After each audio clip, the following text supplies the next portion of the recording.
पाकिस्तान में जमहूरियत की बका और मुल्क की सलामती, हकीकी आज़ादी के नाम पर किए जाने वाले एहतजाज और मुजाहरे खुद मुल्क की सलामती और जमहूरियत के लिए बड़ा खतरा बन गए हैं। तकरीबन हर छोटी बड़ी सियासी और मजहबी जमात अपने मुतालबात मनवाने की खातिर धरनों या मार्च का सहारा ले चुकी है। इमरान खान का हालिया हकीकी आज़ादी मार्च उनका पहला पावर शो नहीं था। इससे पहले पीपल्स पार्टी, मुस्लिम लीग नून, जमीयत उलमा इस्लाम, जमात इस्लामी और तहरीक लब्बैक भी मुख्तलिफ औकात में धरनों और मार्च का खेल खेलती रही हैं। सियासी तज्जियाकारों का कहना है कि अगर मामलात पार्लियामेंट में हल हो रहे हों तो मसाइल को सड़कों पर लाने की जरूरत ही नहीं रह जाती।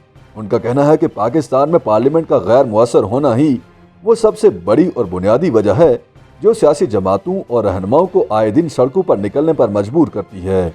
उनका कहना है कि मजबूत जमहूरियतों के बरक्स पाकिस्तान में अहम कौमी फैसले पार्लियामेंट से बाहर होते हैं।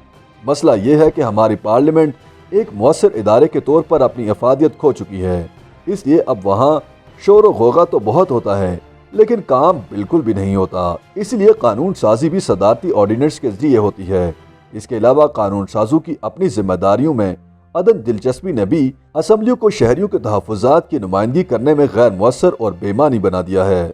दुनिया के मुख्तलिफ ममालिक की पार्लिमानों की बैनुल-अक़वामी तंजीम इंटर पार्लियामेंट्री यूनियन के मुताबिक दौरे हाजिर की जदीद जमहूरी पार्लिमान का अवाम के समाजी और सियासी तौर पर मुख्तलिफ गिरोहों का नुमाइंदा होना बहुत ज़रूरी है। पार्लिमान मुख्तलिफ ज़राए अबलाग के जरिए कौम के सामने खुली किताब की मानिंद होनी चाहिए। आम शहरियों की पार्लिमान तक रसाई ज़रूरी हो और इस मकसद के लिए पार्लिमान का बज़रिया मुआशरे में मौजूद मुख्तलिफ तंजीमों और सिविल सोसाइटी की तहरीकों के अपने काम में अवाम को शामिल करे। पार्लिमान के अरकान के लिए ज़रूरी है कि वो अपने काम और तर्ज अमल से मुतालिक अपने वोटर्स को जवाबदेह हों।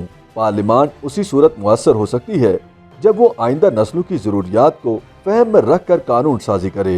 सीनियर सहाफ़ी और इंसानी हुकूक के अलमबरदार मरहूम आई रहमान ने गुज़श्ता साल एक मजमून में लिखा था कि पार्लिमान को मजबूत और मुतकब्बर एग्जेक्टिव में इसे रबर स्टैम्प के तौर पर इस्तेमाल करने के रुझान पर काबू पाने के लिए अवाम का एतमाद हासिल करना होगा। उनका कहना था कि पार्लिमान को मजबूत और मुअस्सर बनाने के लिए रियासती इदारों और सियासी रहनुमाओं को बैठना होगा ताकि रूल्स ऑफ द गेम तय किए जा सकें। जब तक एक वसी इत्तफाक राय कायम नहीं होता ये सर्कस यूं ही जारी रहेगा।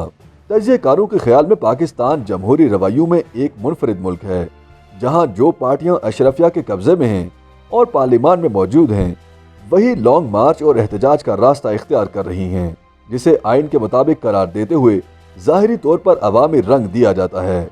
उनका कहना है कि पार्लिमान में नुमाइंदगी रखने वाली सियासी जमातों का सड़क पर एहतजाज करना जमहूरी रवायात के खिलाफ है।